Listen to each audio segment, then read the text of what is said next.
By the time Captain Reed Donovan reached the housing office, he had been awake for 22 hours, survived 2 helicopter inspections, 1 supply audit, and 3 calls from his aunt reminding him that his younger sister could not keep sleeping on their cousin's couch forever.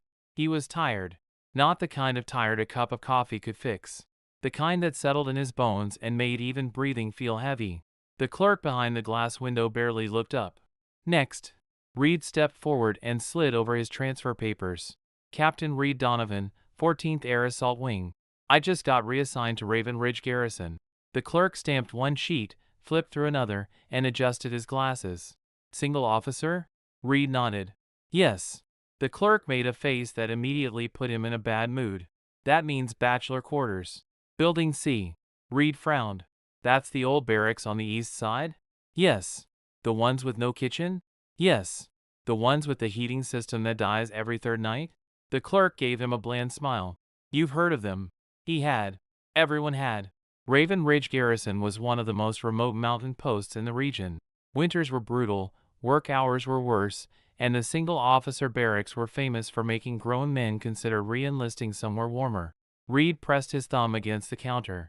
Is there any way to apply for family housing instead? The clerk finally looked interested. Wife? No child? No dependent parent?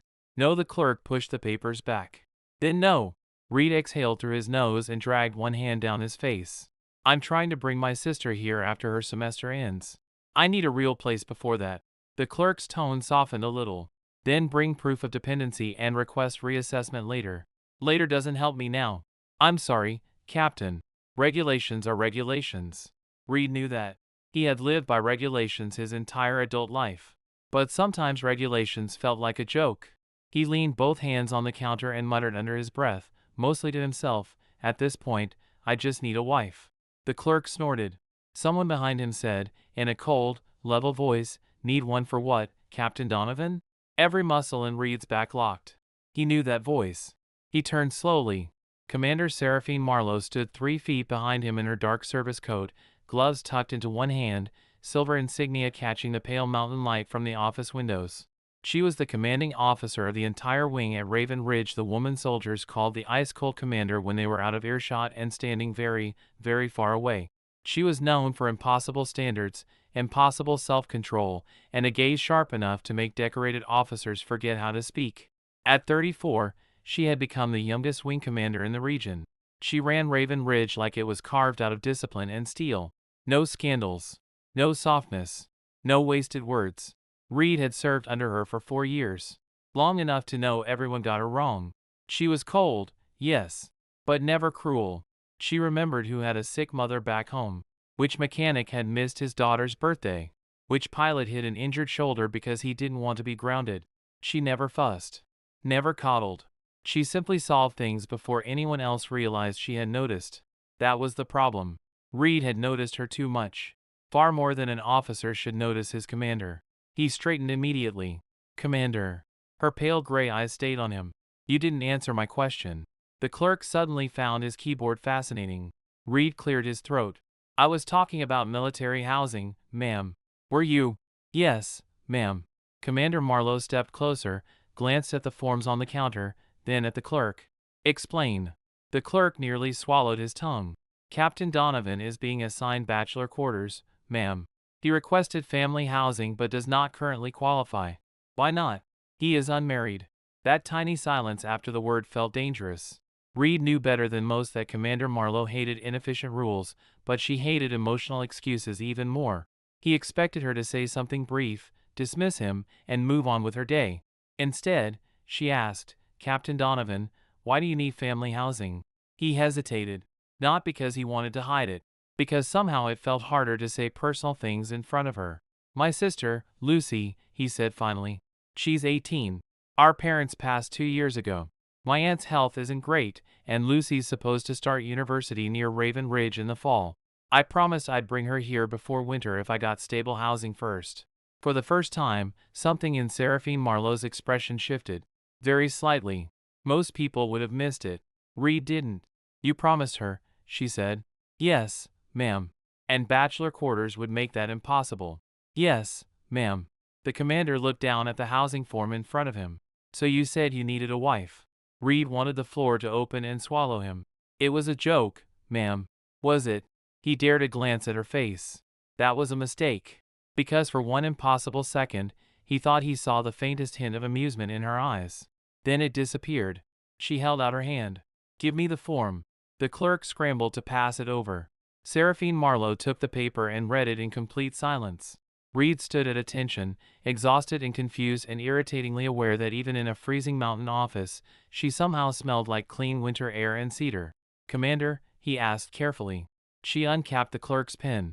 Then, to the horror of everyone in the room, she drew a clean line through the empty spouse section and signed her own name. Seraphine Marlowe. Reed stared. The clerk stared. The entire office seemed to stop breathing. Then she wrote 4 more words beneath her signature. Your wife is here. Reed's heart forgot how to beat. Commander, he said, his voice rougher than he intended, what exactly are you doing? She handed the form back to him, calm as snowfall. Solving your housing problem, Captain. He looked down at the signature again, convinced he had finally reached the exhaustion-induced hallucination stage. This isn't funny. Seraphine Marlowe's gaze held his. I'm not joking. The room went completely silent. Reed looked from the form to her face, searching for any sign of teasing, of strategy, of some strange test. He found none. Only the steady certainty of the most unreadable woman he had ever known. His throat felt dry. Ma'am, are you telling me yes? She said quietly. Before he could finish. Before he could breathe. Before he could recover. Then, with the same cool authority she used in command briefings, Seraphine Marlowe added the one sentence that shattered the rest of his composure. You needed a wife, Captain Donovan. A pause. So I came myself. For the next 30 seconds I forgot how to respond. That was not something that happened often. I had faced enemy fire. I had led missions where one wrong decision could cost lives. I had stood in front of senior officers without hesitation. But standing in a military housing office with my commander's signature on my marriage form, I had absolutely no idea what to say. Commander Marlowe. My voice finally returned. Yes? You signed my housing application. Yes. As my wife. Yes. I stared at her. You understand what that means? Seraphine looked at the form. Then at me. Perfectly. No, I mean, I lowered my voice. You cannot just write your name there. Why not? I froze. Because she asked it seriously. Not sarcastically. Not jokingly. She genuinely wanted to know. Because you are my commanding officer. Yes. And I am your subordinate. Yes. This is not normal. Seraphine nodded. I know. Then why? She looked at the housing clerk. Then at the paperwork. Then calmly said, because the current system requires a spouse. I blinked. That is your explanation? Yes. That sounds like a military solution. It is. I almost laughed. Of course it was. Only Seraphine Marlowe could treat marriage paperwork like a battlefield problem. The clerk slowly raised his hand. Commander Seraphine looked at him. Yes? Are you certain about this? The entire office waited. Because even the clerk understood. This was not a normal situation. Seraphine Marlowe was not someone who made careless decisions. She had built her reputation on one thing. Every move she made had a purpose. Yes. The clerk swallowed. May I ask why? Seraphine answered immediately. Captain Donovan needs family housing. The clerk looked at me. Then back at her. That is the only reason? For the first time Seraphine paused. A very small pause. But I noticed. Then she said, it is enough. That answer bothered me. Not because it was wrong. Because it was incomplete. I knew Seraphine. Or at least I thought I did. She was not someone who stepped into someone's personal life without thinking. There had to be more. After the paperwork was submitted, I followed her outside. The cold mountain wind hit my face. Snow covered the roads around Raven Ridge Garrison. Normally, this place felt peaceful. Today, it felt like the most confusing place on earth. Commander. She stopped walking. Yes? I looked at her. What are you doing? She turned around. Helping my officer. No, I shook my head. You are doing more than that. Silence. Seraphine watched me. Waiting. You signed a marriage document. Yes. You are moving me into family housing. Yes. You announced yourself as my wife. Yes. I took a breath. Why? For several seconds, she said nothing. The wind moved between us. Then, because you asked. I frowned. I was joking. I know. Then? Seraphine looked away. That was the problem. I was confused. What? You made a joke. Yes. But nobody noticed why you made it. I became quiet. She continued, you were exhausted. You had nowhere suitable for your sister. You were trying to solve a problem alone. Her voice softened slightly. And you joked because asking for help was harder. I stared at her. Because she was right. And somehow that made it worse. Because she had noticed. Again. You noticed all that? Yes. When? Seraphine looked surprised by the question. Captain Donovan. Yes? I notice everything about my unit. That answer was very commander-like. Professional. Controlled. But then she added, especially you. My heart skipped. Only slightly. But enough. Commander, yes? You cannot say things like that. Why? Because people will misunderstand. Seraphine looked at me. People already misunderstand me. I had no answer. Everyone thought Seraphine Marlowe was emotionless. They thought she cared only about missions, orders, results. But I knew better. I had seen her stay awake all night after losing a soldier. I had seen her quietly pay medical bills for injured troops. I had seen her remember every promise she made. She was not cold. She was disciplined. There was a difference. I will cancel it, I finally said. Seraphine's expression changed. Very slightly. Why? Because this is too much. No, the answer came immediately. I looked at her.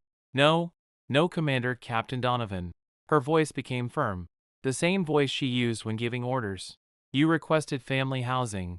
Yes. I solved the problem. Yes. So why are you trying to create another problem? I almost smiled. Because that was exactly how she thought. This is not a mission. I said. Seraphine became silent. That sentence affected her. I saw it. This is personal. I continued. You cannot just make a decision because it is efficient. For the first time Seraphine looked uncertain. Not weak. Not afraid. Just uncertain. I know, she said quietly. That surprised me. You know? Yes. Then? She looked at the snow. Then maybe she stopped. I waited. Seraphine Marlowe was a woman who could command hundreds of soldiers. But right now she struggled with one sentence. Maybe I wanted to do something for you. The world seemed quieter. I stared at her. Why? She looked at me. And for a second the commander disappeared. Only Seraphine remained. Because you always do things for everyone else. I did not know how to answer. Because nobody had ever said that to me. That evening, my housing approval arrived. Approved. Family quarters. 2 bedrooms. A proper kitchen. A place where Lucy could live when she arrived. Everything I needed. Because of one signature. But there was one problem. The housing office needed confirmation. The confirmation needed both spouses present. Which meant the next morning I had to meet Commander Seraphine Marlowe again. As my wife. When I arrived at her office, I expected the same cold commander. Instead I found something unexpected. On her desk was a small folder. My housing documents. And beside them a grocery list. I stared. Commander? She looked up. Yes? What is this? Necessary items. For what? She looked at me. Our home. I froze. Our? Yes. You are actually moving in? Seraphine nodded. Yes. Why? This time, she answered faster. Because a wife should live with her husband. I looked at the woman in front of me. The ice-cold commander. The person everyone feared. And somehow she was discussing grocery lists. With me. Then she picked up a pen. Added one more item. I looked. Laundry detergent? Yes. I almost laughed. Why? Seraphine looked completely serious. Because apparently a tiny smile appeared. That is how this started. And for the first time I saw it. Not the commander. Not the officer. Not the legend. A woman who remembered a stupid joke and decided to turn it into something real. The strangest thing about marrying Commander Seraphine Marlowe was not the paperwork. It was breakfast. I had spent 4 years watching Seraphine command hundreds of soldiers. She could walk into a briefing room and make everyone sit straighter. She could end an argument with one sentence. She could make experienced officers nervous. But that morning she was standing in my kitchen, holding a coffee mug, asking, "Do you prefer eggs or toast?" I stared at her. "Commander." She looked up. "Yes? Are you seriously making breakfast?" "Yes." "For me?" "For us." I almost dropped my cup. "Us?" Seraphine calmly placed the plate on the table. "Yes. You realize this is strange?" She nodded. "I know. You are the commander of Raven Ridge. Yes. And you are cooking breakfast. Yes. She paused. Is there a problem? I looked at her serious expression. No good. Then she sat down and started eating. Like this was completely normal. That was the problem with Seraphine. She did impossible things and acted like they were ordinary. After breakfast, we went to the family housing office. The staff member looked nervous when he saw us. Not because of me. Because of her. Everyone knew Commander Marlowe. Everyone knew she was difficult to impress. But nobody expected her to arrive with me. As her husband, the clerk checked the documents. Everything is approved. He looked at Seraphine. Congratulations, Commander. She nodded. Thank you. Then he looked at me. Captain Donovan, yes? You are probably the luckiest man at this base. I almost choked. Seraphine looked at him. The clerk immediately became serious. I mean, congratulations, sir. I tried not to laugh. Our new house was simple, not luxurious, but compared to the old barracks it felt like a palace. 2 bedrooms, a small living room, a kitchen, a balcony overlooking the mountains. Lucy would finally have a proper place when she arrived. That was all I wanted. I looked around. This is perfect. Seraphine watched me. You like it? Yes. Good. I smiled. You sound relieved. She looked away. Maybe. That surprised me. Maybe? Yes. Why? She was silent for a moment. Then, because I wanted to help. I looked at her. You could have just approved my housing request. Yes. You did not need to marry me. Yes. Then why? Seraphine walked toward the window. The system gave me one option, which was, become your family. I frowned. That sounds like a military decision. She looked back. It started that way. Started? A small silence. Then, not anymore. Before I could ask more, her phone rang. The moment she answered, her expression changed. Commander Marlowe returned. Understood. She listened. Prepare the team. Then she ended the call. I knew that look. A mission. You are leaving? Yes. When? 1 hour. I nodded. Of course. She was a commander. Duty came first. But before leaving, she stopped. Reed. I froze. She rarely called me by my first name. Yes? She handed me a small card. What is this? My emergency contact. I looked at it. Her personal number. Not the command line. Her private number. Why give me this? In case you need me. I smiled slightly. You are giving your husband your phone number? She looked serious. Yes. You realize we already live together? Yes. I laughed. Sometimes you are surprisingly funny. Seraphine looked confused. I am? Yes. She left for the mission. And for the first time I realized something. Commander Seraphine Marlowe was not treating this marriage like a temporary arrangement. She was trying. That night, I received a message. Seraphine, did you eat dinner? I smiled. Reed, yes. A few seconds later, Seraphine, good. I stared at the message. That was it. Just good. But somehow I could imagine her expression while typing it. The next morning, another message arrived. Seraphine, your sister's university documents have been reviewed. I immediately sat up. Reed, you checked? Seraphine, yes. Reed, you are on a mission. Seraphine, I can still handle things. I smiled. Then another message appeared. Seraphine, you should not carry everything alone. I looked at that sentence for a long time, because that was exactly what I had been doing, carrying everything alone. Until her. 3 days later, Seraphine returned. The entire base welcomed her. She was back in commander mode. Confident, calm, untouchable. At least until she saw me. Her expression softened. Only for a second.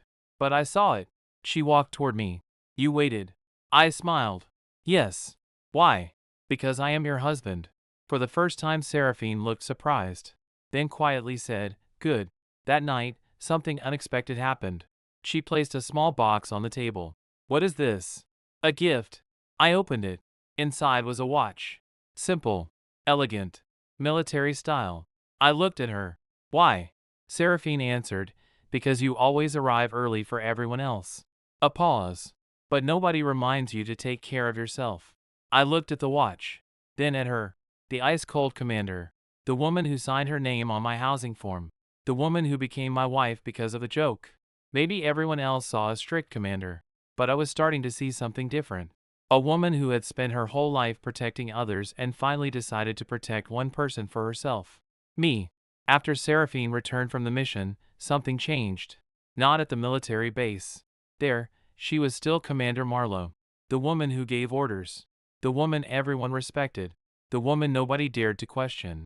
But at home she was different. The first thing I noticed was her schedule. Seraphine Marlowe was always busy. Before our marriage, she often stayed at headquarters until midnight, sometimes later. But after moving into our house, she started coming home earlier. Not every day. She was still a commander. But she tried. And that meant more than anything. One evening, I was preparing dinner when the door opened. Seraphine walked in. She stopped. "You cooked?" I smiled. "Yes." She looked at the table. Then at me. "You did not have to." "I know." "Then why?" I shrugged. "Because you cooked breakfast." She nodded. "That is fair." I laughed. "You really calculate everything." "Yes." "Even marriage?" She looked at me. No, that answer surprised me. "No." She shook her head. "Marriage is the first thing I do not want to calculate." I became quiet. Because coming from Seraphine, that was a huge confession. We sat down for dinner. For a while, neither of us spoke. It was not uncomfortable. It was peaceful. Something I never expected with the ice-cold commander. "Reed." "Yes?" "Can I ask you something?" "Of course." "Why did you make that joke?" I knew exactly what she meant. The laundry joke. I smiled. "Because I was tired." "Only that?" I looked at her. Seraphine always noticed everything. Even things I wanted to hide. "No," she waited. I sighed. "Because everyone around me seemed to have someone." A pause. "And I was always alone." Seraphine lowered her eyes. For a moment, she looked less like a commander, more like someone who understood. "I know that feeling." I looked at her. "You?" "Yes." "You have thousands of people under your command." "Yes." "But," she looked at the table, "being surrounded by people is not the same as having someone." That sentence stayed with me. Because it explained Seraphine. Everyone knew her. But very few people knew the real her. "Seraphine." She looked up. I rarely called her by her first name. "Yes?" "Why did you agree so quickly?" "To marry you?" "Yes." She was silent. Then, because I had already decided. I frowned. "Decided what?" "That if I ever chose someone," she looked at me, "it would be someone like you." My heart skipped. "Someone like me?" "Yes." "Why?" She answered without hesitation. "Because you protect people without expecting anything." I remembered all the small things. Helping new soldiers. Covering shifts. Supporting teammates. I never thought anyone noticed. Especially not her. "You were watching me?" Seraphine nodded. "Yes." "How long?" She thought. "For years." I almost dropped my fork. "For years?" "Yes." "And you never said anything?" "No, why?" Her expression changed. "Because I was your commander." I understood. That was the difference between us. I thought she never noticed. She thought she could not say anything. The next day, something unexpected happened. The entire base received an announcement. A new housing policy. Family housing priority would be expanded for officers supporting dependent family members. Everyone celebrated. Because many soldiers had struggled with the same problem. I looked at the announcement. Then at Seraphine. "You changed the policy." She looked at her documents. "Yes." "Because of me?" "No," I raised an eyebrow. "No." She looked at me. "Because of many soldiers like you." A pause. "But you made me notice the problem." That was Seraphine. She never wanted credit. Later that afternoon, one of my teammates approached me. "Donovan." "Yes?" "Can I ask something?" "What?" He looked around. Then whispered, "Is Commander Marlowe really?" He hesitated. "My wife?" I laughed. "Yes." He looked shocked. "How?" I smiled. "Long story." He shook his head. "I have served under her for 6 years. And? I never thought she would marry anyone." I smiled. Neither did I. That evening, Seraphine came home carrying a small bag. I looked at it. "What is that?" She placed it on the table. "Ingredients." I stared. "Are you cooking?" "Yes." "Again?" "Yes." "Why?" She looked at me. "Practice." "Practice? For what?" She paused. Then said, "Being a good wife." I froze. Because Seraphine Marlowe did not say things like that. Not casually. Not jokingly. "You do not need to prove anything." I said. She looked at me. I know. Then why? She smiled slightly. Because I want to. That night, she made dinner. It was not perfect. The rice was slightly overcooked. The soup was too salty. But she looked at me seriously. How is it? I smiled. Perfect. That is not true. No, you are lying. Yes. She looked confused. Why?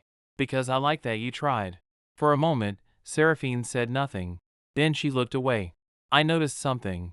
Her ears were slightly red. The ice-cold commander was embarrassed. I smiled. Are you shy? No, you are. No, Seraphine. Yes? You are blushing. I am not. I laughed. Because arguing with a commander about whether she was blushing was something I never imagined doing. Before sleeping, Seraphine placed something beside the bed. A small notebook. I opened it. Inside were notes. My favorite foods. My sister's university schedule. My work preferences. Things I liked. Things I disliked. I looked at her. You wrote all this? Yes. Why? She answered, because I want to know you. That night, I finally understood. Seraphine Marlowe did not marry me because of housing. The housing was just the reason she stepped forward.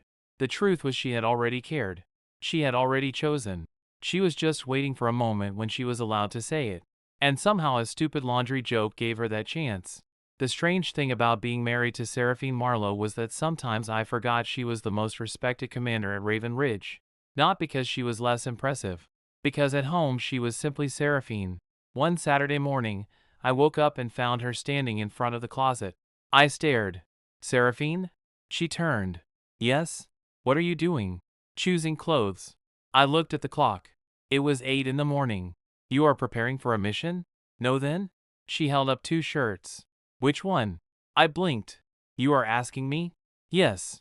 The commander who chooses uniforms for hundreds of soldiers? Yes. You cannot decide between 2 shirts? She looked at them.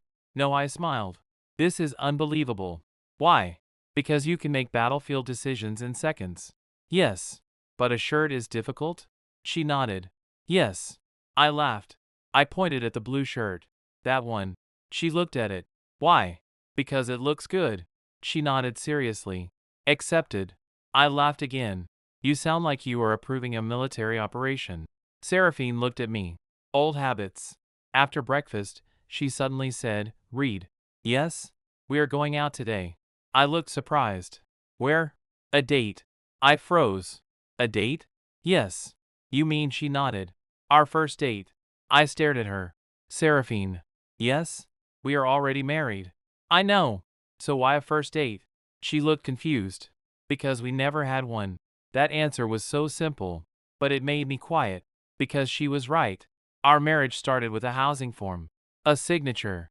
A practical decision. We had never done something normal. Okay. I said. Seraphine nodded. Good. That is it? Yes. You are not nervous? No, really? She paused. Then, a little. I smiled. You admitted it. Yes. Why? Because this is different. How? She looked at me. I know how to command soldiers. A pause. But I do not know how to date my husband. That was probably the most honest thing Seraphine had ever said. Our date was simple. No expensive restaurant. No military event. No formal dinner. Just a small town near the base. We walked through the streets. Bought coffee. Visited a bookstore. Normal things. Things most couples did without thinking. But for Seraphine they were new. At the bookstore, she stopped in front of a shelf. You like books? I asked. Yes. What kind? She picked one up. History. I smiled. Of course. What does that mean? You are literally reading about battles on your day off. She looked at the cover. It is interesting. You are impossible. She smiled slightly. Maybe. Then something unexpected happened. A little girl ran past us. She dropped a small toy. Seraphine immediately picked it up. Excuse me. The girl turned. Seraphine handed it back. Be careful. The girl smiled. Thank you. Then ran away. I watched her. Because that moment reminded me. Everyone saw the commander. The strict officer. The person who gave orders. But I saw the woman who always noticed people. What? Seraphine asked. I realized I had been staring. Nothing. You are looking at me. Yes. Why? I smiled. Because I like seeing you when nobody is watching. She became silent, then looked away. Again. That was becoming one of my favorite things. The ice-cold commander was terrible at receiving compliments. Later, we sat beside the lake outside town. The mountains reflected on the water. For a while, neither of us spoke. Then Seraphine said, "Read." "Yes? Are you happy?" The question surprised me. "Why?" "Because this marriage started strangely." She looked down. "You never chose it." I turned toward her. "Seraphine." "Yes? You think I regret it?" She did not answer. That was answer enough. I smiled. "When you signed that form, yes?" I was shocked. "I know. I thought you were crazy." She nodded. "That is fair." I laughed. But then I looked at her. I realized something. "What?" "You were the first person who saw my problem and actually helped." She listened quietly. "You did not ask for anything." I continued. "You did not want praise. You just wanted to make things easier for me." I held her hand. "So no, I do not regret it." For a moment, Seraphine looked away, then quietly said, "Good." I smiled. "That is all?" "Yes." "You really like that word?" "Yes." "Why?" She looked at me. "Because when I say it, a pause. It means I am relieved." That night, when we returned home, something happened. A letter was waiting. From the military headquarters. Seraphine opened it. Her expression changed. I immediately noticed. "What happened?" She handed it to me. I read the document. A promotion recommendation. A major one. "Seraphine." "Yes?" "This is huge." "Yes. You deserve it." She nodded. But she did not look happy. "Something wrong?" She was silent. "Then, if I accept what?" "I may have to transfer."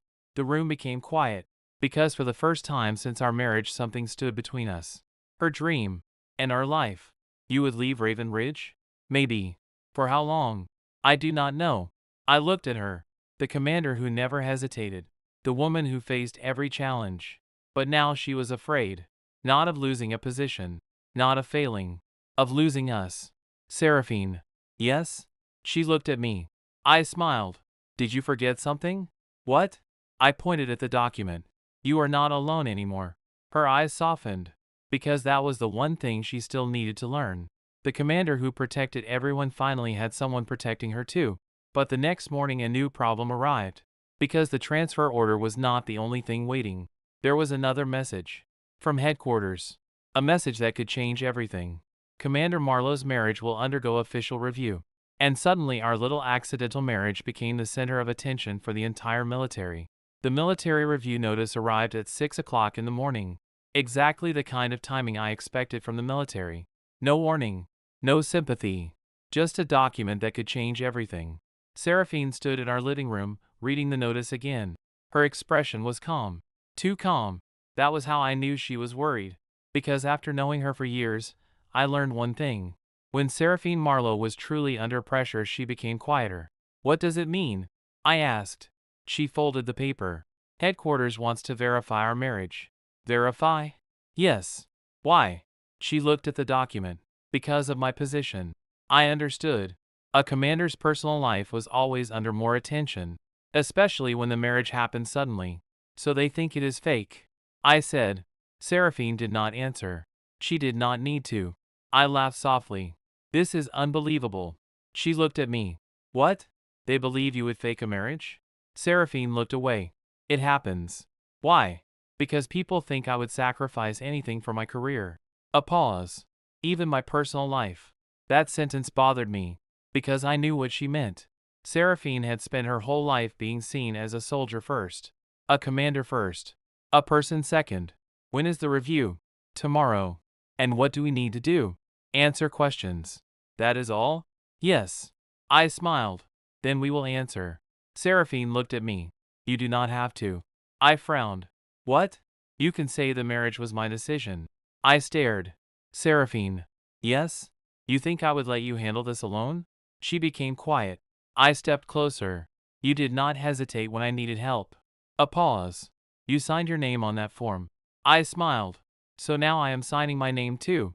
For a moment, she said nothing. Then quietly, "Thank you." I smiled. "You are welcome." The next day, we arrived at headquarters. The review room was exactly what I expected. Cold. Formal.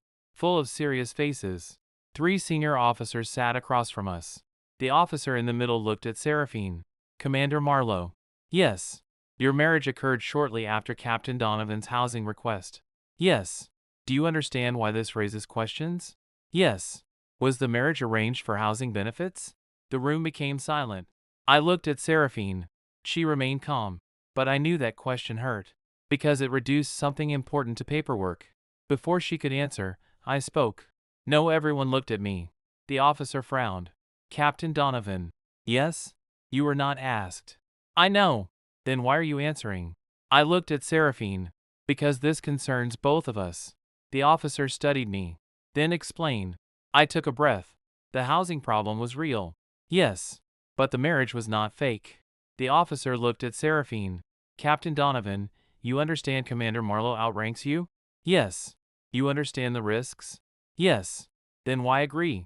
I thought about that question. The answer was simple. But it took me a long time to understand.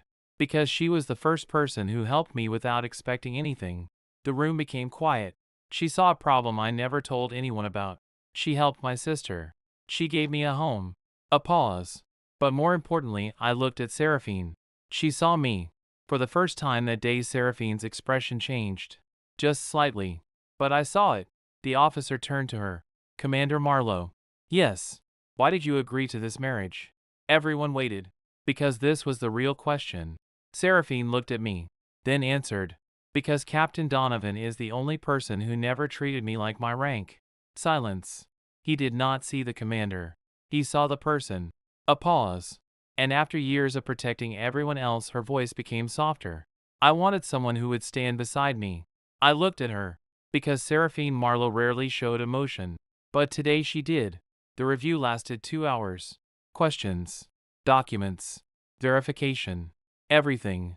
At the end, the officer closed the file. Your marriage is recognized as legitimate. I exhaled. Seraphine simply nodded. Thank you. Outside the building, I looked at her. You were nervous. She looked surprised. No, I smiled. Liar. She was silent. Then, a little. I laughed. You admitted it. Yes. Why? She looked at me. Because I did not want to lose this. That sentence was more powerful than any confession. Because Seraphine Marlowe was not afraid of losing rank. She was not afraid of losing power. She was afraid of losing us. That evening, something unexpected happened. When we returned to Raven Ridge, everyone knew the review result. My teammates congratulated me. But they congratulated Seraphine too. One soldier smiled. Commander. Yes? Everyone thought you were impossible to impress. Seraphine looked confused. And? He glanced at me. Apparently Captain Donovan did it. I laughed. Seraphine looked at me. What? Nothing. You are smiling. Yes. Why? Because your soldiers are right. About what? I smiled. You are impossible. She looked serious. Is that a complaint? No then? I held her hand. It is why I like you. For a second the legendary Commander Marlowe froze. Then she looked away. Again. That night, before sleeping, she placed the review documents in a drawer. I noticed something. The drawer already had something inside. The housing form. The one she signed. The one that started everything. You kept it. I said. Yes. Why? She touched the paper. Because this was the first time I chose you. I smiled. And now? She looked at me. Now I choose you every day. But the next morning another order arrived. Not from headquarters. From the commander's office. Seraphine's transfer decision. The promotion. The one that could take her away.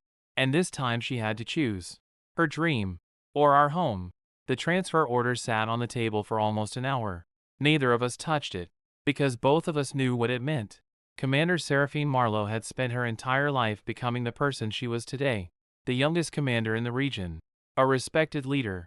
A soldier who had earned every medal. Every promotion. Every bit of trust. This opportunity was not something ordinary. It was the result of years of sacrifice. But now she had something else. A home. A husband. A life outside the military. I looked at the document. Where is the transfer? Seraphine answered quietly. North Valley Command.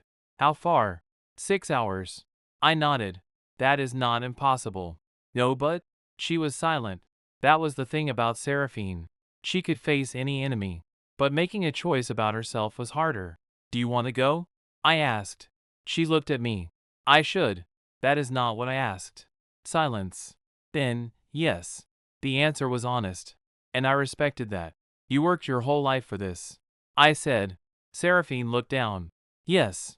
Then why do you look unhappy? She did not answer immediately. Finally, because before a pause, I never had to choose. I understood. Before me, her life was simple. Duty, mission, career. Everything had one direction. Forward. But now there was someone beside her. Someone she cared about. Seraphine. Yes? You know I would never ask you to give up your dream. Her eyes moved toward me. Even if I leave? Yes. That surprised her. Why? Because I love you. The words came out naturally. For the first time. No hesitation. No fear. Just the truth. Seraphine froze. Not because she did not understand. Because she did. I had never said it before. Not directly. You, she stopped. I smiled. Yes. You said it. Yes. Why now? I thought about it. Because you should know. For a long moment, she said nothing. Then she looked away. Her ears turned slightly red. Even now the ice-cold commander could still be embarrassed. I love you too. Her voice was quiet, almost impossible to hear. But I heard it. The next morning, everyone expected Commander Marlowe to accept the promotion. Nobody questioned it. Why would they? This was Seraphine. She always chose duty. The entire base gathered for the announcement. The officers stood in formation. The commander walked onto the stage. Calm. Confident. The same Seraphine everyone knew. I have made my decision. The crowd waited. I will accept the promotion. Everyone started to applaud. Then she continued. But I will request a modified assignment. The applause stopped. I will remain connected to Raven Ridge operations. I will continue leading my current unit remotely when necessary. And I will establish a new family support program at North Valley Command. Everyone listened. This position gives me more authority, she said, and I intend to use that authority to improve the lives of soldiers and their families. Then she looked at me. Just for a second. I spent many years believing sacrifice was the only way to serve. A pause. I was wrong. The entire base was silent. A soldier does not become weaker because they have someone waiting at home. Someone who supports them. Someone they protect and who protects them. I looked at her. Because I knew what she was saying. She was not choosing between duty and love. She was proving they could exist together. After the announcement, Daniel walked toward me. I cannot believe it. I smiled. What? Commander Marlowe changed military policy. I laughed. She changed many things. No, he shook his head. The biggest change is herself. That evening, Seraphine and I packed. Not because we were leading each other. Because we were starting another chapter. She folded her uniforms carefully. I watched. You are still organized. Yes. Even when packing? Yes. You sorted everything by category. Yes. I laughed. You really are the commander everywhere. She looked at me. Know what? She held up a shirt. I am your wife here. That sentence made me smile. Because months ago she struggled to say that word. Now, she said it naturally. Before leaving Raven Ridge, we visited the housing office. The same place where everything started. The same counter. The same clerk. He looked at us and smiled. I knew this would happen. I laughed. What? That joke would become real. Seraphine looked confused. What joke? I looked at her. The laundry joke. She nodded. Ah. The clerk smiled. Commander, I still cannot believe that worked. Seraphine calmly answered, neither could I. On the way home, I asked, do you regret signing that form? She looked at me. No, not even a little. No, why? She held my hand. Because that was the first order I gave myself. I smiled. What order? She looked at me. To choose happiness. That night, our new home was almost ready. Different city. Different base. Different future. But the same thing remained. Seraphine. Me. Us. Before sleeping, she looked at me. Read. Yes? Do you remember what you said that day? What? I need a wife. I laughed. Yes. She smiled. You did not know what would happen. No, neither did I. She moved closer. But I am glad I heard it. Why? Because if you had not said it, she paused. I might have spent my entire life being a commander. I looked at her. And now? She smiled. Now I am also your wife. The woman everyone called cold was never without feelings. She was just waiting for someone who would see them. And now she no longer had to hide. Because she had a home. Not because of military housing. Not because of paperwork. Because she had someone waiting for her. Me. 6 months after leaving Raven Ridge, I finally understood something. A home was never about a building. It was never about the size of the room. It was never about the address written on a document. A home was about the person waiting inside. North Valley Command was different from Raven Ridge. The weather was warmer. The base was larger. The responsibilities were greater. But somehow life felt easier. Because Seraphine was no longer carrying everything alone. Of course, she was still Commander Marlowe. The soldiers still respected her. The officers still followed her. Her standards were still impossibly high. One time, I watched her review a training report and reject it because the formatting was wrong. I laughed. "You are still terrifying." She looked up. "Is that a problem?" "No then?" I smiled. "I just thought marriage would make you softer." Seraphine thought about it. "I am softer." I looked at the report. "You rejected a 30-page document because the numbers were not aligned." "Yes." "That is your softer version?" "Yes." I could not argue. But everyone around her noticed the difference. The old Seraphine was respected. The new Seraphine was respected and loved. She started eating lunch with soldiers instead of alone in her office. She personally checked family support requests. She created programs that helped military families find housing faster. And whenever someone thanked her, she always said the same thing. "It was not my idea." Everyone knew what she meant. One evening, I found her looking at the old housing form. The same one. The one with her signature. The one that started everything. "You still keep that?" She looked up. "Yes." "Why?" She touched the paper. "Because I almost ignored the most important decision of my life." I smiled. "By signing a housing form?" "Yes." "That is a very strange love story." She nodded. "It is." I sat beside her. "Do you ever think about that day?" "Yes." "What do you think?" Seraphine looked at the paper. "I think you were trying to solve a problem." "And?" "I think I was doing the same." "What problem?" She looked at me. "Being alone." I became quiet. Because that was the truth. Neither of us knew it then. But we were both looking for the same thing. Someone who would stay. A few weeks later, something unexpected happened. The military held an annual ceremony. Seraphine was invited to give a speech. Thousands of soldiers attended. Families. Commanders. Officers. Everyone. When she walked onto the stage, the entire crowd became silent. She was wearing her formal uniform. The same powerful image everyone knew. Straight posture. Calm expression. Commander Marlowe. But her speech was different. I have spent most of my life believing strength meant standing alone. The crowd listened. I believed responsibility meant carrying everything myself. She paused. But I learned something. A person can be strong and still need someone. A leader can protect others and still allow someone to protect them. Then she looked toward me. "The greatest decision I ever made," she smiled slightly, "was not a military decision." Everyone was curious. It was signing my name. The entire audience laughed softly. Because many people knew the story. The commander. The housing form. The unexpected marriage. After the ceremony, a young soldier approached us. "Commander." Seraphine turned. "Yes?" The soldier looked nervous. "Is it true?" "What?" "That Captain Donovan joked about needing a wife," he smiled. "And you actually showed up?" I laughed. Seraphine remained completely serious. "Yes." The soldier looked shocked. "Why?" Seraphine glanced at me. Then answered, "Because sometimes a pause. The person you are waiting for is already standing nearby." The soldier smiled. "Thank you, Commander." After he left, I looked at her. "You really like that story now?" "Yes." "Even though it started with me complaining about laundry?" "Yes." "You are strange." "Yes." That night, we returned home. Our home. Not military housing. Not a temporary arrangement. Our home. I noticed something on the table. A small bottle. I picked it up. Laundry detergent. I laughed. "Seriously?" Seraphine looked at me. "What? You still have this?" "Yes."